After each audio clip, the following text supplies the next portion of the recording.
That we have the life of the gospel U of konna Jesus. nitkellmu iva fuq il-verità tal-glorja u din il-verità li hemm fil-Vanġelu ta' Ġesu. And I want to go through the continuation of that message now. U xtaqt inkompli il-kontinwazzjoni ta' dak il-messaġġ. Let's just pray together, shall we? Ejja nitolbu flimkien tridu. Heavenly Father, we thank and praise you Min ringrazzjawk u nfaħruk u nqimuk mulej for this beautiful conference that we've had, għal din il-konferenza stupenda li kellna. for all that you've been doing in our lives. Dak li inti għal tagħmel f'ħajjitna. And Father, I ask right now U nitolbok mulej that every mind li kull moħħ, and every heart kull qalb would receive all that you want to give jirċievu dak kollu li inti trid tagħti for the furtherance of your kingdom għal fragranza tas-saltna tiegħek. in Jesus' name. F'isem Ġesu. Amen. Amen. Amen. How to walk in the glory. Day to Kif day, ngħixu fil-glorja. every day, Kull jum an adventure of faith. hija avventura tal-fidi. Wake up in the morning, Inqumu fil-ħodu a new day ahead, u inti titlob ġurnata qudiemna it's an adventure hija avventura of faith. ta' fidi. All things are possible in this place. Kollox huwa possibbli. It's a wonderful place. Huwa post stupend. I've been living there for some time. Jiena ili ngħix fih għal żmien mhux ħażin. The place where I can speak to mountains and move them. Il-post fejn nista' nitkellem mal-muntanji u jimxu. The place where all things are possible. Il-post fejn kollox huwa possibbli. It's called the kingdom of God. Huwa s-saltna ta' Alla. I believe you reside there also. U intom tgħixu hemm ukoll nemmen. Isn't it wonderful? Hija xi Isn't he ħaġa worth all wonderful. the praise? Hija All the sabiħa praise, all the honor. u kull tifħir u kull onur. Come with me to Psalm 8:5. Nimorru Salm 85. In Psalm 8:5, Le, Salm 8 vers 5. it says this: For thou hast made him a little lower than the angels, Xu għamilu kemm xejn qas mill-anġli and hast crowned him with glory and honor. u nkurunaħ bil-glorja u l-onur. The word crown there, Il-kelma kuruna that means to encompass li inti ġibu fih or to surround like a u circle, jiddawru ma dawru surrounding. ċirkondaħ. And I mentioned yesterday about when I was speaking at that beautiful museum, the Cathedral of St. David, Meta kont qed nitkellem ġol katedral ta' David, St. David, and they saw the crown. u raw il-kuruna. And many times they've seen the crown. Ħafna drabi raw il-kuruna. My wife used to minister in San Francisco. Il-mara tiegħi kienet timministra ġo San Francisco, It's where we met. hemmhekk fejn intqajna. She's Canadian. Hija Kanadiża. And she would be working with the prostitutes and the drug addicts, Kienet ministering to taħdem ma' them. prostituti u anka l-dawk li drug addicts ukoll. She would go out there and she would just love them always. U kienet tmur magħha u verament tħobbhom. And this one night she was talking to someone, U kienet qed titkellem lejl minnhom ma' xi ħadd minnhom. and a man who was involved with drugs and things U ġara li kien involut fid-drogi. was 200 yards down the street, Kien qiegħed tuħan xi 200 yard. not a Christian man, Mhux Kristjan kien. but he said, what's that? What's that? Dik x'inhi? Oh, you. Int. There was a glowing light over them that he could see. Rajsa dik id-dawl fuqhom. And he walked 200 yards to come to be close to them. U ġiżjed viċin. He said, there's a light over you.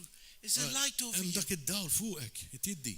And my wife was Mara able to tiegħek. explain the gospel to him. U seta tispjega l-Vanġelu fuq. And he became a Christian. U sar Kristjan. He saw the glory. Għax ra il-glorja. Praise God. Grazzi mulej. Now, I live in a realm Jiena ngħix ġorelm in the kingdom fis-saltna where all things are possible, fejn kollox huwa possibbli, but supernatural activity is often taking place. fejn l-attività sopranaturali qed isseħħ. I remember, for example, ngħid fuq pereżempju, I can prove that angels exist. jiena nista' nagħti prova li l-anġli jeżistu. I have complete proof. Jiena għandi prova assoluta. Shall I share it with you? Nista' naqsam magħhom. So, when I got married, Meta jiena żewwiġt, I got married in Calgary, Canada. iżżewwiġt f'Calgary, Canada. And I, on the wedding day, was being driven into the city of Calgary. Kont fil-ġurnata ta' żwieġ kont qiegħed dieħel ġo din il-ċittà. Anyone been to Calgary here? Xi ħadd mar? Okay, beautiful. From Canada, beautiful. Well, Calgary is like, do you remember an old television program called Dallas? And they had Tiftakru the skyscrapers. il-serji Dallas għal min għandu naqas żmien? Calgary reminds me of Dallas, you know, with the skyscrapers, and it's an oil city. Hija ċittà ta' fejn hemm ħafna żejt. So I was being driven on my wedding day. Kont qiegħed hemmhekk qed niġi msjuq fil-ġurnata tat-tiġ tiegħi Into Calgary. ġo Calgary. And the driver is driving me. I'm sitting next to the driver. Jien kont qiegħed dej xufier And my best man is sitting in u the back. l-best man kien qiegħed fuq wara. And he's an Englishman, Huwa Ingliż, il-best man, an author. awtur, He writes plays and things that have been on the television and that sort jikteb of thing. bħala plays li jkunu fuq it-television, A Christian man, huwa Kristjan, but a serious man. imma bniedem serju. You know what I mean? Yeah. So, as I'm driving into Calgary City, Kif I qed see jgħid- on the left-hand side a Kif huge xelluk. line of angels. Kien hemm linja sħiħa ta' anġli. I mean, 300 yards long angels. Kien daqs 300 jarda ta' anġli. 8 feet tall, 8 piedi għolin and they are applauding. u like kienu this. qed iċċabċbu. Me. Lili. Don't get mad. This is the truth. Tiġi xi rabjat għax hija l-verità. When I saw the angels applauding, I waved to them. Meta rajthom qed iċċabċu jiena Like xejjirtilhom like a royal procession. bħala Actually, proċessjoni did anyone see rjali. the royal wedding here? You like the royal wedding? I like watching the royal weddings and Nħobb things. nara żwieġ Well, rjali. This made that look very boring and Din għamlet dan kollu inferior. jidher kollox boring. 8 feet tall, glowing piedi, angels, Jiddu daw strong l-anġli angels, kienu massive b'saħħithom muscles, applauding me. qed iċċabċbu. And I'm waving. U jiena qed inxejrilhom.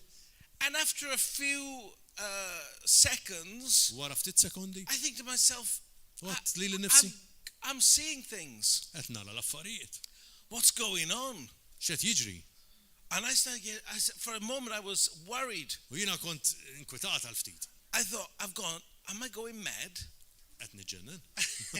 I thought it was so much. And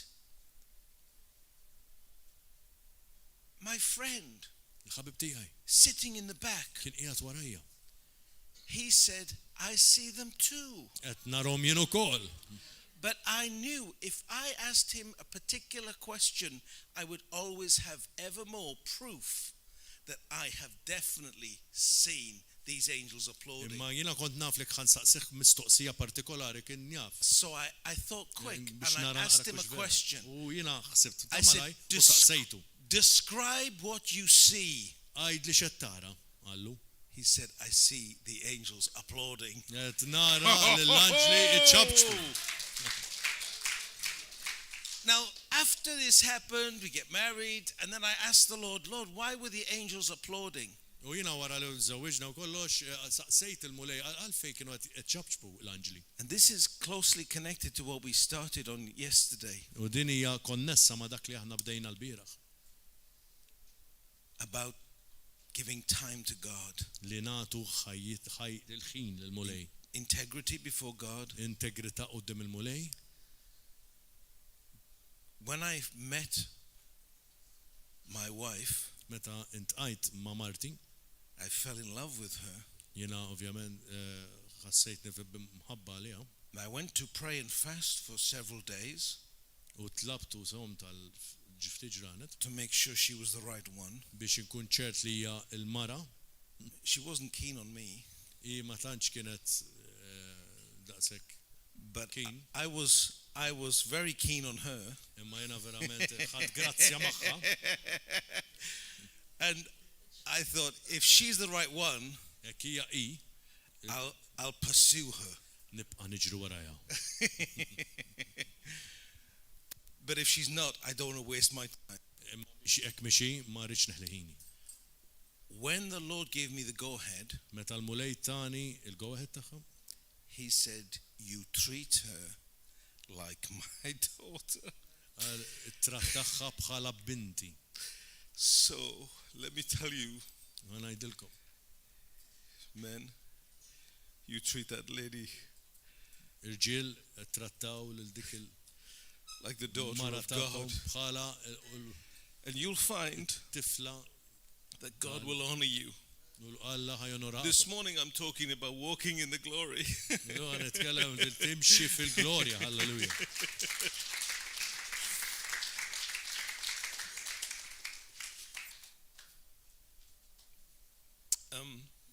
Let's go to our next Bible verse, Marru fil-Bibja il-vers bibliku li miss. because the word crowned, we've heard about what the word crowned is meaning there in Psalm 8:5, but then what happens, and I want to highlight this, is come with me Ejjew miegħi, right now. We go to Romans 3:23, Rumani which we 23, have heard Pastor Gordon speak about this week. smajt il-Pastor And, Gordon jitkellem fuq għal dil-ġimgħa. So beautifully illustrate for us. U verament spjegaħħa tajjeb immens. For all have sinned and come short of the glory of God. Nedbin kollha dimbu ċaħdu mill-glorja tal-Alla. But you know, when Christ was born, Meta Kristu the glory twilet, of God came down. il-glorja tal-Alla niżlet. Luke 2:9, it says, Luqa and lo, 2:9 the angel of the Lord came upon them, li l-anġlu tal-mulej ġi fuqhom and the glory of the Lord shone round about them. u l-glorja tal-Alla daret madwarhom. And they were so afraid. U kienu tant imbeżza. And many years later, U ħafna snin wara, Jesus, before he died, Ġesu u qabel miet said to his Father, qal lill-missieru, and the glory which you gave me, u l-glorja li inti tajtni I have given them, jiena tajt lilhom that they may be one, li huma jkunu just wieħed as we are one. kif aħna wieħed. John 17:22. Ġwanni 17:22. Are you with me this morning, my Qegħdin precious magħkom. brothers and sisters? Qegħdin miegħi There is a story that we're following here hemm about the storja glory of li God. qed insegwu fuq il-glorja how- tal-Alla. The glory of God manifest in and through our lives. Il-glorja tal-Alla li qed timmanifesta ġo Come fina with u me. permezz tagħna. Come with me now to 2 Corinthians 3. Immorru t-tieni ta' Korintin kapitlu 3. I want us to get this. Let me tell you this, my precious brothers and sisters. Ħanajdilkom di ħuti prezzjużi. How your mind thinks today Kif moħħna jaħseb illum, will determine how your future goes tomorrow. kif jiddetermina kif il-futur tagħna ħajmur. If you can believe something today, Jekk inti tista' temmen xi ħaġa illum, you can receive something today. inti tista' tirċievi xi ħaġa illum. It's a tremendous investment for the future. Dan huwa investiment taqli ħafna għall-futur. And so the transformation of our thinking Għalhekk it-trasformazzjoni tal-ħsibijiet tagħna is of vital hija importance. vitali. And as we take these words on board now, U biex aħna nieħdu dawn il-kliem ġo qalbna, we're not just in the middle of a service on a Sunday morning. maħniex qegħdin just service fil-ħadd filgħodu, We're looking at our lives in the future. qed naraw lil ħajjitna għall-futur. Halleluja. Come with me, 2 Corinthians 3. It-tieni ta' Korinti kapitlu 3. For if the ministry of condemnation had glory, Okay. Nerġgħu nibda. Which verse, please? verse 9, Okay, thank you. That helps. 2 Corinthians 3:9. I thought you were good, but you're not that good.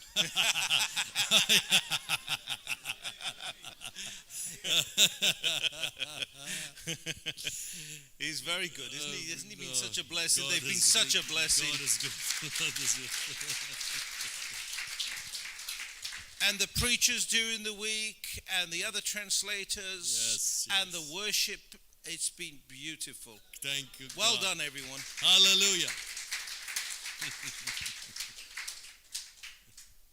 2 Corinthians 3:9. For if the ministry of condemnation had glory, Jekk il-Ministeru tal-kundanna kien imdawwal bil-glorja, the ministry of righteousness kemm aktar jiddi bil-glorja exceeds much in glory. lill-Ministeru tal-ġustifikazzjoni. So,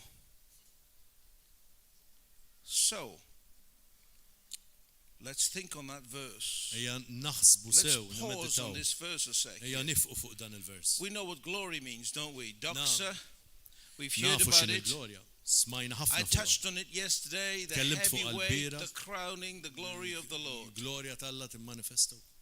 But the ministry, Imma l-Ministeru, notice it says the ministry il-Ministeru of righteousness tal-ġustifikazzjoni exceeds much more in glory. hija ħafna iktar The ministry. bħala glorja. There's a Il-Ministeru. ministry of Hemm righteousness. Ministeru. What's that word ministry? We know X'inhi what din that word il-kelma is. Ministeru? Nafu Because we x'inhi. ordained people yesterday Għax il-bieraħ ordnajna nies for ministry. għal Ministeru. Diakonia in the Greek, Diakonija bil-Grik waiting at a table. li inti taqdi fuq il-mwejjed. Ministry Ministru. Qadi of righteousness tal-ġustifikazzjoni exceeds much hija bil-ferm akbar in glory. fil-glorja. So the service Is-servizz of righteousness tal-ġustifikazzjoni gives glory. tat il-glorja. Think on it. Aħsbu laqa fuqha. The service Is-servizz of righteousness tal-ġustifikazzjoni gives glory. tat il-glorja. To who? Il-min? To us. Lilna. Halleluja. To us. So then, have you taken Ħattu, that understanding fimtu dan il-kunċett of f'moħħkom ta' righteousness? ġustifikazzjoni Because that's the thing għax diki that imparts the glory għax dik hija li ħatati The ministry il-glorja of il-Ministeru righteousness. tal-ġustifikazzjoni. Do you get that? The ministry of righteousness. Il-Ministeru Righteousness can't Giustificazione. minister unless righteousness has been received. il-ġustifikazzjoni ma They tistax that receive timministrek ma an tkunx irċevejnija, abundance of grace irċevejna abbundanza and the tal-grazzja gift of u righteousness lotja shall tal-ġustifikazzjoni reign in life. tirrenja fil-ħajja. Halleluja.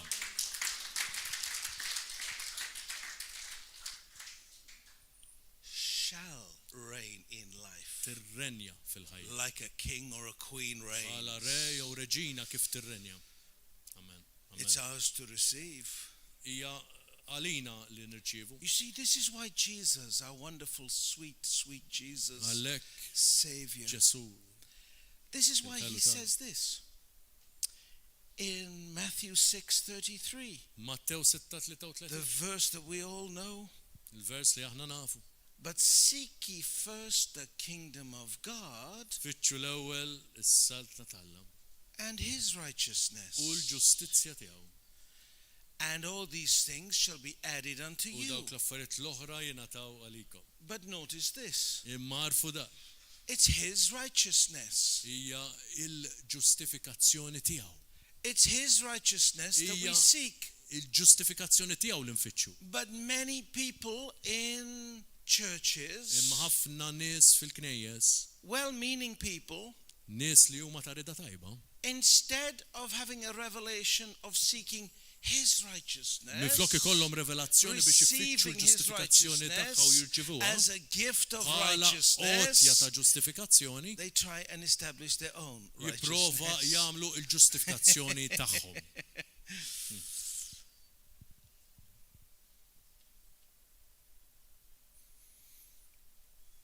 The righteousness of God is not about right conduct. Il-ġustifikazzjoni ta' Alla mhix kondotta tajba. It's about our right position in Christ. Hija pożizzjoni, il-pożizzjoni ta' sewwa fi Kristu. This is very important. Di vera importanti.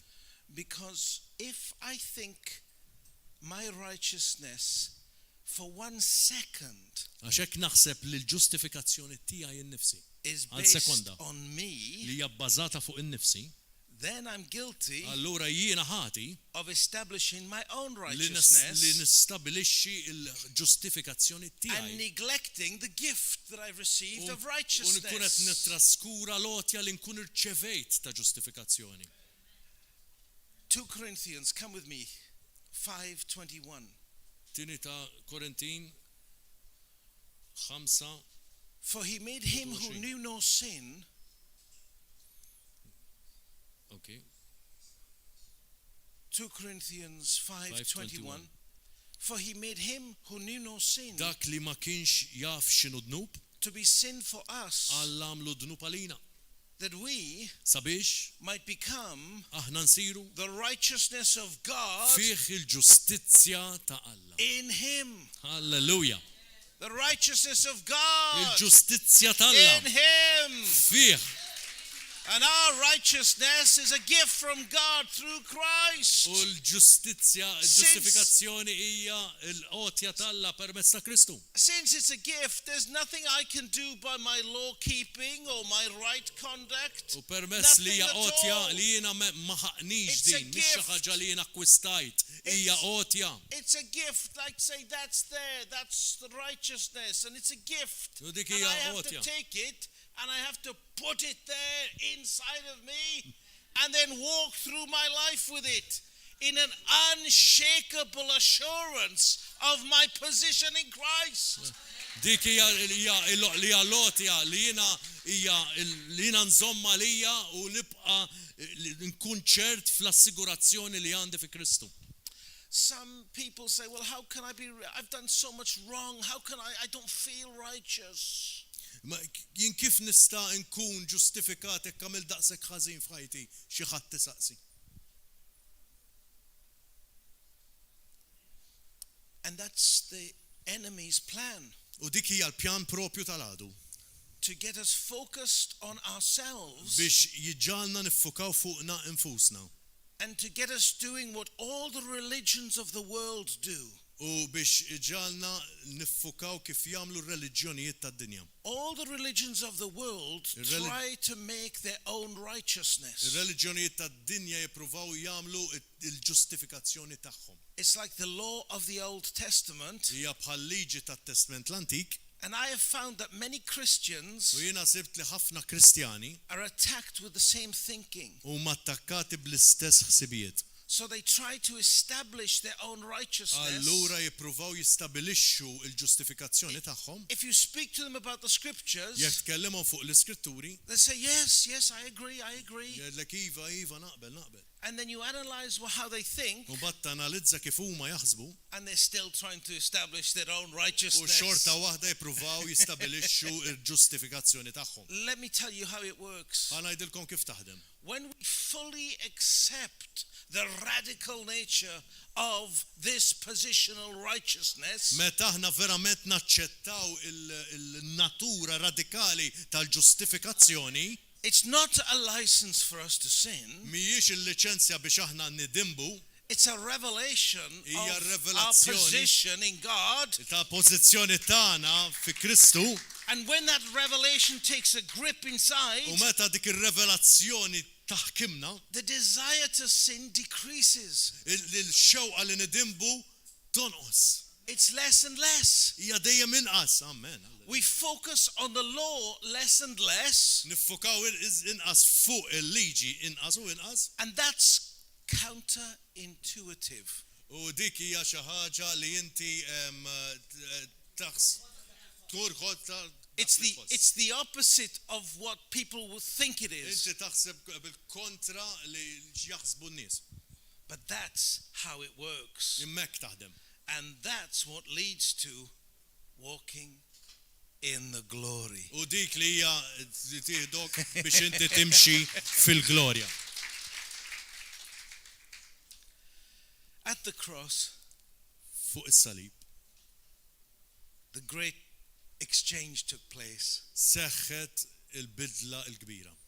Jesus took our place Il-mulej ħa il-post tagħna so that we can take his place. biex aħna nieħdu il-post tiegħu. Halleluja. He didn't deserve to be made sin, Ovvjament ma ħaqqux li huwa jsir dnub għalina, but he was made sin in our imma place. sar dnub minn flokna.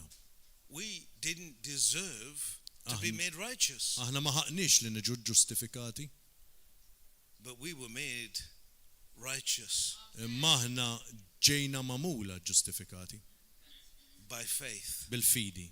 Faith in Jesus Christ Fidi f'Ġesu Kristu is the only qualification for righteousness. hija l-unika kwalifikazzjoni għal ġustifikazzjoni. What a gospel. What a Kemm- sweet gospel. Kemm hu sabiħ il-Vanġelu, What halleluja. amazing grace. Grazzja hekk tant kbira. And when I meet people who say, you don't know how I'm living, Meta inti tintaqa' ma' nies li jgħidulek inti ma tafx kif qed ngħix jien. I'm trapped in sin. Jiena maqful fid-dnub. I can't seem to get victory. Ma nistax neħles, ma jistax ikolli vittorja. What I say to them is this: Jien li ngħidulhom huwa dan. take these scriptures Aqbad daw l-iskritturi and let these scriptures u ħalli daw l-iskritturi become very real to you. jiġu b'mod reali għalik. And when you've sinned U meta inti tidneb, and defeat came into your life, you know, sin means missing the mark. tafu intom li dnub huwa li inti titlef il-marka. In the Greek, the original etymology of the word sin was to miss the mark, like you miss an arrow. Isek meta jkollok dik il-vleġġa u ma tolqotx it-target. So when you miss the mark, Allura meta ma tolqotx it-target, instead of being in the cycle of defeat that we talked about, minflok inti tibqa' fiċ-ċiklu vizzjuż tal-telfa, tat-telfin, and allowing Satan to say, you're no good, u toqgħod tħalli lil Satana jkissrek f'moħħok jgħidlek m'intix tajjeb, you're a failure, you've messed up, inti fallejt u inti m'għandekx call yourself a il-kufru. Christian, Tajt li lilek innifsek li Kristjan and all of the negative stuff that comes with it. u kull ħaġa negattiva Learn to apply the word of God. tallem li biex tapplika il-kelma talla kull darba. So when we miss the mark, Allura meta aħna ma nolqtux dak it-target, use it użawa as a springboard bħala dik il-molla into confessing the word. f'għala kelma biex inti tistqar il-kelma. The very sin itself, Il-dnub innifsu use it as a springboard użaħ bħal dik il-molla biex taqbes to train your biex thinking. inti tkun tista tallem lil moħħok. My precious brothers and sisters, Ħuti eżis. I found that this leads to glory. U dan kollu jieħdok għal-glorja. Halleluja. Romans 4:5. Rumani 4:5. But to him who does not work, Iżda min bla ma jagħmel opri but believes on him who justifies the ungodly, u jemmen li Alla jiġġustifika lil minu ħażin, who justifies the ungodly, jiġġustifika lil minu ħażin, who justifies the ungodly, li jiġġustifika lil minu ħażin, who justifies the ungodly. jiġġustifika l minu ħażin, Oh, wait there, let me just think. He justifies the ungodly. jiġġustifika l minu ħażin, He justifies the ungodly. jiġġustifika l minu ħażin, Wait there, I just got to think about this. He justifies the ungodly. jiġġustifika l Wait minu there, ħażin, wait there. Hold on a sec. Justifies the ungodly. jiġġustifika l minu ħażin, Can you hear me in the back? Okay. Justifies the ungodly. jiġġustifika l minu Justifies the ħażin, ungodly. jiġġustifika l minu ħażin, Justifies the ungodly. jiġġustifika l minu ħażin. Oh, glory to God. Gloria al Hallelujah. Mulej, halleluja! What a mighty God we We serve. What a mighty mighty God we serve. Angels bow before him, heaven and earth adore him. What a mighty God we serve. Oh, what a mighty God we serve. What a mighty God we serve. The angels bow before him, worship and adore him. What a mighty God we serve. Hallelujah! Jesus! Hallelujah! Justifies the ungodly. Ġustifika l-milwasin. Okay. His faith Il-fidi tiegħu, is accounted il-fidi tiegħu for a righteousness. tinadlu b'ġustizzja. Hallelujah. Hallelujah. Let this sink in and sink in deep, precious brothers and Ħallija din sisters. tere fil-font ġo fik. What do you think righteousness is? X'taħsbu li ġustifikazzjoni hija? Something you do Xi ħaġa li tagħmel? No. or something you are? Xi ħaġa li int Right doing tagħmilha? or right positioning? Hija xi ħaġa li tagħmel jew kellha pożizzjoni. What a gospel. X'vanġelu dan, hallelujah. What a savior. X'salvatur dan, hallelujah. Sweet Jesus. Verament Ġesu ħlejju. Amen. Jesus is sacrificed on the cross.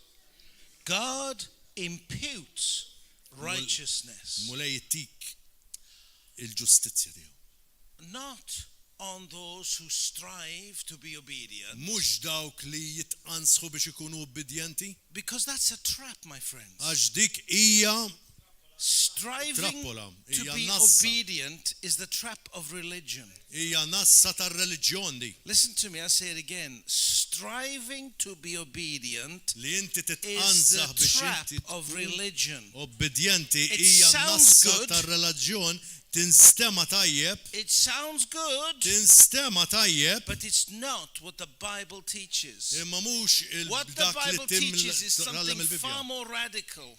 Dak li tallem il-Bibja hija radikali iżjed. The Bible teaches Il-kelma tallem not to strive, li ma toqgħodx titqanżaħ but to believe imma li temmen in His Son. temmen And that's it. temmen fibnu u daqshekk. And I keep on saying this because when this sinks deep in, what Qed happens? nibqa' ngħidha biex meta tidħol fil-fond The person who has understood this deep dan inside il-persuna li jkollu revelazzjoni tagħha doesn't live with strife. ma jgħix bitqanżi li jipprova jibqa' jispersis li jitqanżaħ They don't live with strife. They live in peace imma jgħixu f'pożizzjoni ta' paċi because they have the peace għax għandhom il-paċi of God, ta' Alla, peace with God, paċi ma' Alla and that causes them then u din iġġalhom to be more able ikunu qabbli to be an instrument of His li jkunu grace. għodda tal-grazzja tiegħu. Ephesians says that God has planned works in advance that we should walk in them, Alla good Alla works in advance that we pjana should walk in them, Alla pjana dawn il-postijiet biex aħna nistgħu nimxu fihom. and this is the route U din hija l-eruq to fulfilling that call. biex inti tkun tista' twettaq dik il-sejħa. Come with me, please, to Galatians 2 and Immorru verse 16. Galatin 2:16. Galatians 2:16. Galatin 2:16. Knowing that a man Aħna li nafu lil bniedem is not justified by the works of the law, ma jkunx ġustifikat bil-opri tal-liġi but by faith in Jesus imma Christ. bil-fidi f'Ġesu Kristu. Even we have believed in Christ Jesus, Aħna wkoll minna f'Ġesu Kristu that we might be justified by faith in Christ sabiex inkunu ġustifikati bil-fidi fi Kristu. and not by the works of the law, U mhux bl-opri tal-liġi, for by the works of the law għaliex bl-opri tal-liġi no flesh ebda bniedem shall be justified. ma jkun iġġustifikat. Glory to God. Glorja lil Alla.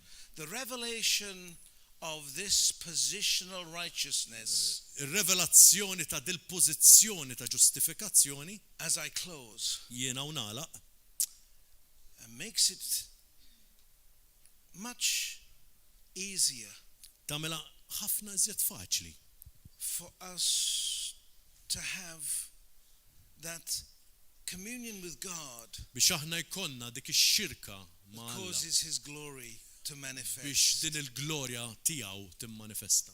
Like the Holy of Holies, Bħal post li żjed qaddis, the glory manifests. il-glorja timmanifesta.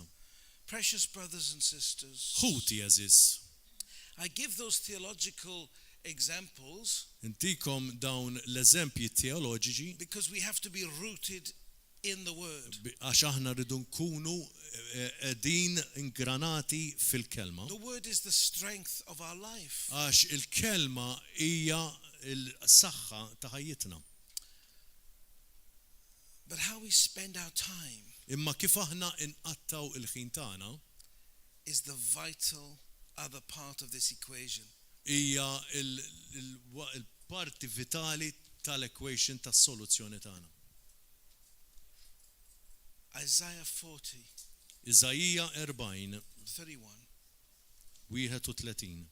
But they that wait upon the Lord shall renew their strength. Hallelujah. They shall mount up with wings as eagles. They shall run and not be weary. They shall walk and not faint. Imma dawk li jittamaw fil-mulej jieħdu saħħithom. Wait. Itellaw ġwejn ħaj bħal likely jiġru bħal ma jejjew imma jimxu bħal ma jintqelu. Waiting on the Bla ma Lord. jitqelu. Jintelqu.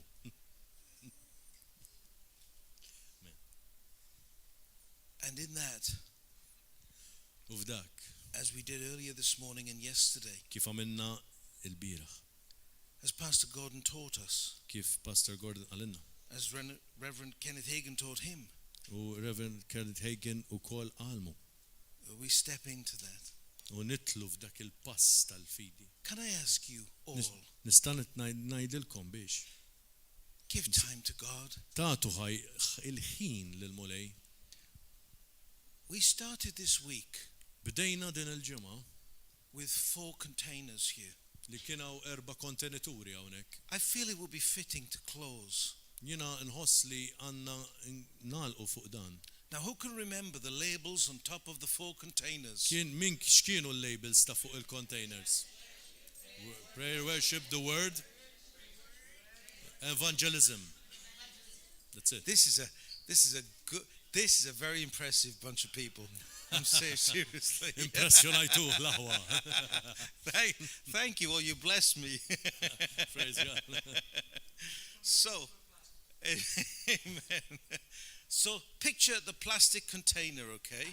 With Allura immaġinaw dawn il-kontenituri 24 marks in it. li għandha 24 marka Okay. fuq kull waħda And then just be honest. u kun onest miegħek You know, innifsek. one of the things in the church, and this is part of the religion, U din hija and parti it's always trying to creep in, hija xi ħaġa li tipprova tidħol. always trying to creep in. You know, in Mark 4, it says that Satan, his job is to come and try and snatch the word that's sown in the heart. Dak li hemm f'Mark 4 fil-fatt jgħid li x-xitan jipprova jisraq dik il-kelma li hemm ġol qalb.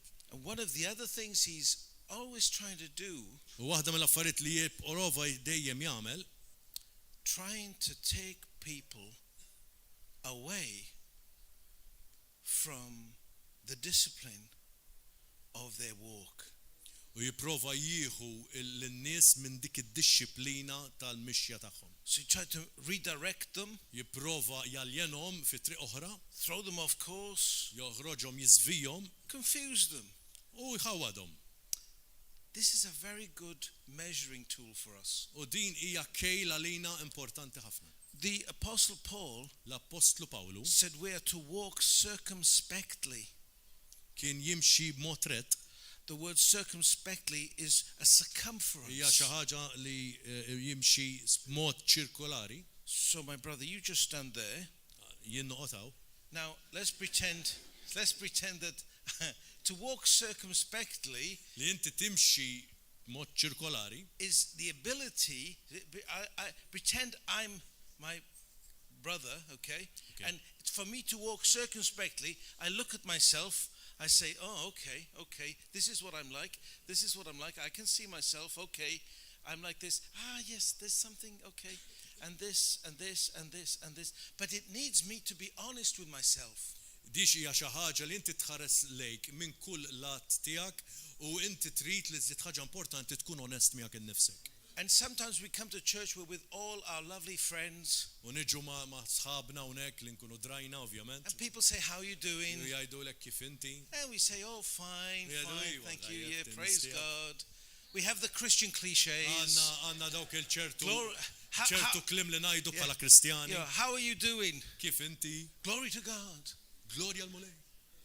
I asked, how you doing? Kif inti? I didn't ask for a theological statement. Saqsejtek kif inti.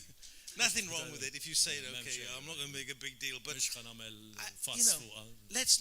let's not have cliches. Let's have Għandna daw reality. il-tip ta' kliem li ngħidu bħala Kristjani sewwa.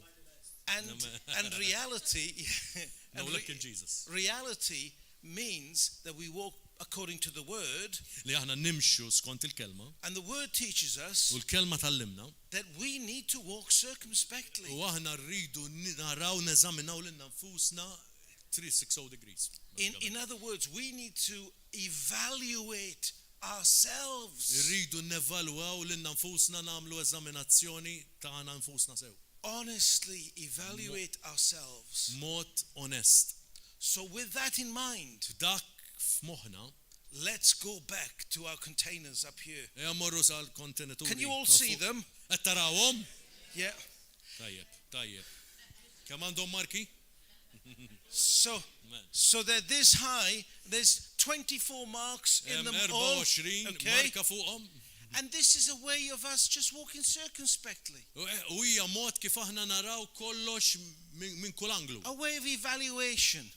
Naraw eżaminazzjoni sewwa. Each one individually and honestly now, Kulħadd minnkom b'mod onest in the pursuit of walking circumspectly, mill-aspett li naraw kollox minn kull anglu ta' ħajjitna. just consider how much was poured into prayer. Ikkunsidra kemm qattajt ħin fit-talb minn dawk l-24 siegħa. Everyone, you see it's 1, 2, 3, it's 24. And then, have you made an honest assessment? Għamiltuha assessment onest tagħkom infuskom kemm tqattaw ħin fit-talb? Everyone happy with the assessment? Kulħadd happy bl-assessment? Yeah. But that's good. That's so it's honest. Dik hija onest. And it's helping us U għattejna, think about these għattejna matters naħsbu fiex qegħdin. in a way that's measurable. U aħna nistgħu nqisu dan kollu. Notice how often the Bible speaks in ways that are measurable.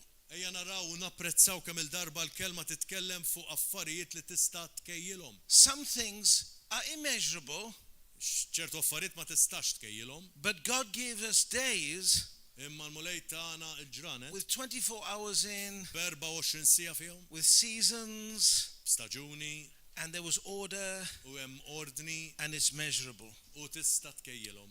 So we started with prayer. Bdejna bit-talb. We moved to the word. Issa mmorru fil-kelma. This one's looking a bit better. Look, I can see it. It's a bit more. We've been here all week. It's Konna hawnhekk ġimgħa sħiħa allura l-kelma tela tista'. everyone doing that? Qed jagħmlu għadi? Worship. Ima. Worship, yeah. Ima. And Evangelism. evangelism. U evangelism.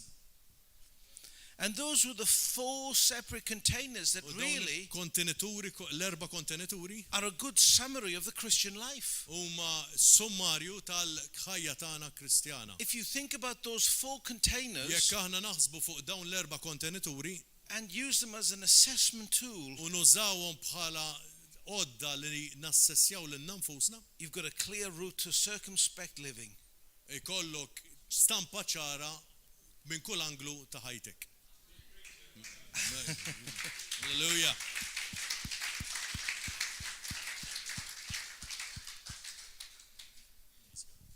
Precious brothers and sisters, it Ħuti, has been my eżis. privilege to be with you this week. Kienet privileġġ immens li nkun magħkom illum I want to dil-ġimgħa. thank Pastor Gordon Nixtieq nirringrazzja l-Pastor Gordon and the leading of the Holy Spirit u l-tmexxija tal-Ispirtu Santu that caused him to invite me here. li ġalitu jistidinni. We give you all the praise. Natuk il-qima We kollha. worship you, Savior.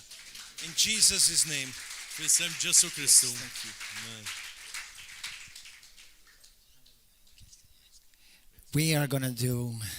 We're gonna pray for you, and we want to impart into your lives, especially on this day and all this week. So much has been accumulated. Some of you have not been in the conference because of work Xiftit minnkom ma kontux il-konferenza mħabba xi xogħlijiet or other things, u affarijiet oħra. so you have not received as much as U għalhekk others. forsi ma rċevejtux. But first, I want to ask you, please, everyone, bow your heads. Ejja kollha imbaxxu Praise and rasna. worship team, would you please come quickly? Praise and worship team. Bow your heads a bit. Imbaxxu rasna. Just talk to the Lord a bit in your heart. Ejja nitkellmu naqra. Those of mal-mulej you on ġo the qalbna. YouTube, do the same thing. Dawk li qegħdin fuq YouTube għamlu l-istess. If you die today, Jekk inti tmut illum, how sure are you kemm inti ċert that you will go to heaven? li inti ħatmur il-ġenna? Are you saved? Inti salvat. Is your name written in the Lamb's book of life? Ismek huwa miktub fil-ktieb tal-kelma tal-ħajja? Do you have assurance that your sins are truly forgiven? Għandek ċertezza li dnubitek huma maħfura? Jesus came and he said very clearly in 1 John chapter 5, Ġesu qal mod ċar fl-ewwel ta' Ġwan these things kapitlu have been 5, written for you dawn il-kliem ġew miktuba għalikom so that you may know biex intom tkunu tafu that whoever has the Son li kull min għandu liben has eternal life. għandu il-ħajja ta' But dejjem. he who does not have the Son U dak li m'għandux il-liben does not have life. m'għandux So we can ħajja. know. You can know if you're saved or not. Allura inti tista' tkun taf hekk intix I know salvat that jew by le. the grace of Jesus, I'm saved. Jiena naf li bil-grazzja ta' Ġesu jiena salvat. But do you know you're saved? Imminti taf. So if anybody here is not sure you are saved, Allura hekk hawn xatt minnkom li m'intomx ċert jekk intom you're salvat. not sure if you are yet a true son of God. Or Intom m'intomx ċert li intom uliet il-mulej. you say to me, still a sinner. Tajt jiena għadni midneb. Then you need to become righteous like we've just Allura heard. għandek bżonn tkun iġġustifikat kif għadna kif smajna. What do I do, Pastor? Allura xirrid nagħmel What past? works must we do, Jesus? Li ma mejjel rrid nagħmel. Believe on the one that the Father sent. Emmen fuq dak li l-mulej li l-Alla baqt il-misirbat. Are you ready to put your complete trust Lest li titfa il-fiduċa kollha tiegħek and your complete faith u l-fidi kollha tiegħek on one fuq wieħed and no other? u ħadd iżjed. Jesus Christ is his name. Ġesu Kristu. Are you ready to make him and invite him in your life Inti lest li tivitaħ fil-ħajja tiegħek and make him your Lord, u tagħmlu s-sit your tiegħek, King, ir-re tiegħek, your Master, il-re, your Savior, is-salvatur and tiegħek walk out of this place transformed. u toħroġ minn hawn it-trasformat. And then hell will no longer have claim over your life. U l-infern ma jkollux iżjed xi And jgħid Satan ħajtek. can no longer touch you. U x-xitan ma jistax imissek. If that is you today, Jekk inti and you dak say to me, il-persuna. Pastor, I want to give my life to Jesus U Christ tajt, right now. Pastor, jiena rrid nagħti ħajt il-Ġesu Kristu I issa. want to be truly born again. Irrid inkun imwieled mill-ġdid And I want to be saved. u rrid inkun salvat. If that is you, lift up your hand quickly. Jekk inti dil-persuna olli Anybody else? idejk. Lift up your hand. One. Lift up your hand. Who else? Lift up your Ollu hand. idejkom If you're issa. not saved. Issa ċansek m'intix Praise salvat. God. Others. 2. 3. How many else? How? Lift up your hand. Now everybody bow your head and say this prayer with me. 4. Għal u għajnejkom Thank you, baxxu Father. raskom. Say U this għajdu from your heart. Talba minn u għajdu minn qalbkom u għarruha b'fomkom. Everybody say this from your heart and with your mouth. Amen. Mean it. I- You on YouTube, the same thing. On Facebook, the same thing. Għamlu l-istess fuq YouTube. Say, Lord Jesus, Ġesu. I know. Sidi, jiena naf that without you, li jiena mingħajrek I'm a hopeless sinner. jiena midneb. Jesus, Ġesu, I believe with all my heart jiena nemmen b'qalbi kollha that you are the only begotten Son of the Father. l-unika wil tal-missier. Halleluja. And I ask you, forgive me of all my sins. U nitolbok biex taħfirli dnubieti kollha. Wash me clean by your precious blood. Aħsinni bid-dem prezzjuż tiegħek And fill me now u imlini with your presence, bil-preżenza, with your peace, and with bil-paċi your Holy Spirit. u bil-Ispirtu Santu. I know that without you, I can't go to heaven.